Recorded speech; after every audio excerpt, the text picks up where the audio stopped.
Let's open the book on this. Rain and chill are set to sit right on top of New York for Memorial Day weekend. That's the long holiday that kind of kicks off summer. So beach season opens under gray skies and temps in the low 60s. Not exactly blanket and umbrella weather.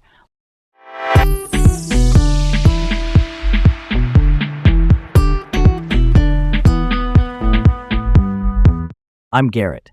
And I'm Leah. This is Laid Back Local, the news of the day with Leah and Garrett in New York.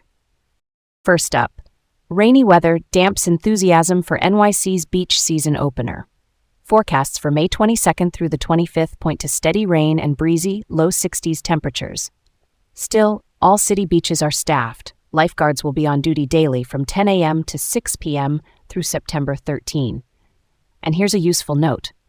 NYC's beaches stretch about 14 miles across the 5 boroughs, so there's plenty of shoreline, even if the vibe this weekend is more windbreaker than swimsuit. There is a silver lining, though.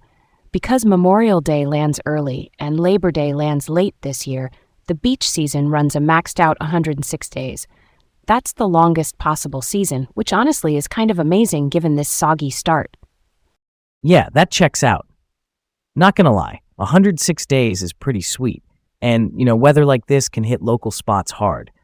Fewer beachgoers means less foot traffic for boardwalk vendors and nearby shops. But if the season stretches longer, that might help make up some of the lost weekend dollars later in the summer. I'm down for that. Quick question, why keep the full lifeguard schedule this weekend if the weather is so gloomy? Safety first, basically. Even on cold, rainy days, folks still walk the shoreline or try a quick dip. Having lifeguards on a set schedule keeps things predictable and, more importantly, safe. All right, let's roll on. Next up, LaGuardia runway reopens after sinkhole disrupts travel plans. Here's the timeline. On May 22nd, a sinkhole was discovered on runway 422 at LaGuardia, one of the main runways used for takeoffs and landings. The Port Authority, the regional agency that runs major airports and bridges, shut it down right away. Crews scanned the area using ground-penetrating radar, basically an under-the-surface X-ray for pavement and soil, to find any other weak spots. By May 23rd, the runway reopened after repairs, but not before nearly 290 flight cancellations and over 310 delays disrupted travel around the holiday weekend. An investigation into the cause of the sinkhole is ongoing, and this is a good reminder that routine inspections are worth every minute. They catch problems before they get dangerous. That's a lot of travelers getting stranded or rebooked. It's the worst timing. Memorial Day travel plus weather plus a runway issue. Real talk, why do we see sinkholes pop up like this at airports? Short version, water and soil shifts under the pavement can create voids, and heavy loads from planes then stress those weak spots. Add aging infrastructure, and yeah, that's a recipe. The key is fast detection and repair. Speaking of which, let's keep it moving. Next up, New Jersey ICE detainees strike for better conditions amid Congress members' visit.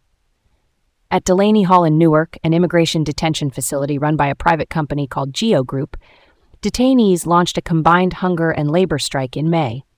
They're pushing for better conditions and, for some, release. 2 New Jersey members of Congress, Senator Andy Kim and Representative Rob Menendez, visited on Saturday and raised concerns about possible retaliation against detainees who speak up. Context here.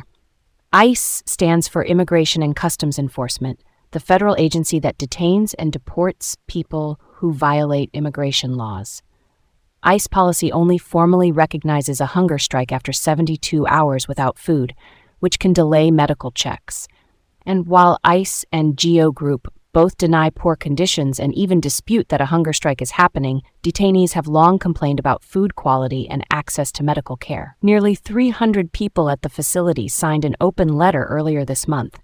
They've also asked other officials, including Senator Cory Booker and Governor Mickey Sherrill, to visit. And when Newark's immigration court reopens, one judge is set to hear 74 cases in a single session, which shows how heavy these dockets can be. That's heavy. The 72-hour recognition thing stands out to me. If someone stops eating, waiting 3 days to say, hey, this is officially a hunger strike can slow down care. Even if it's meant to set a clear policy line, the human side is, rough. Why would ICE set it at 72 hours, though? From what we see in policy design, it's to distinguish medical fasting or short-term protests from prolonged hunger strikes and to standardize responses. But yeah, real people and real health risks live in that window. Let's take a turn here. Next up, Mahmoud Khalil seeks Supreme Court appeal amid legal battles. Mahmoud Khalil is an Algerian citizen and a lawful permanent U.S. resident. He was arrested by ICE in March 2025 during a wider crackdown on pro-Palestinian activists. His legal team, including the Center for Constitutional Rights, a civil liberties nonprofit law firm, is preparing to ask the U.S. Supreme Court to hear his case after the Third Circuit Court declined to review it this month. The Third Circuit is the federal appeals court that covers New Jersey, Pennsylvania, and Delaware. Judges there were split, which tells you there's disagreement on the legal questions. At the core is venue. That's lawyer speak for which court is the right place to challenge alleged constitutional violations tied to an immigration case. Khalil faces deportation, and his lawyers argue the ruling could chill civil liberties.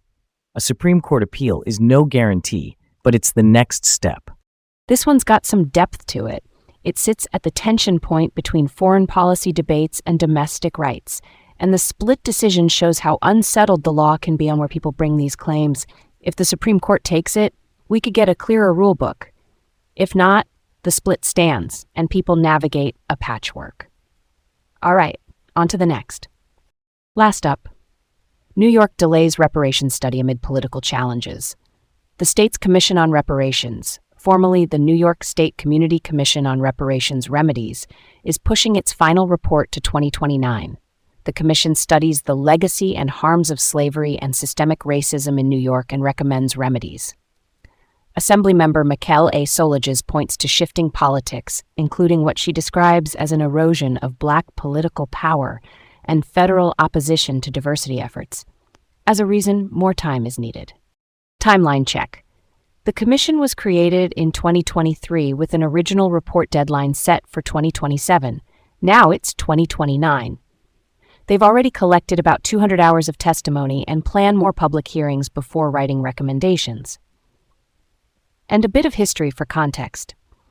In the mid-1700s, about 42% of white New Yorkers in the city enslaved Black people. Later, in the 19th century, around 40% of the American cotton trade's revenue flowed through New York City. That economic tie tells a big part of the story. That history really lands. It's wild how that works out. The delay is frustrating, for sure, but getting the record straight with detailed testimony and data can make the final recommendations stronger. Why extend 2 more years specifically, though?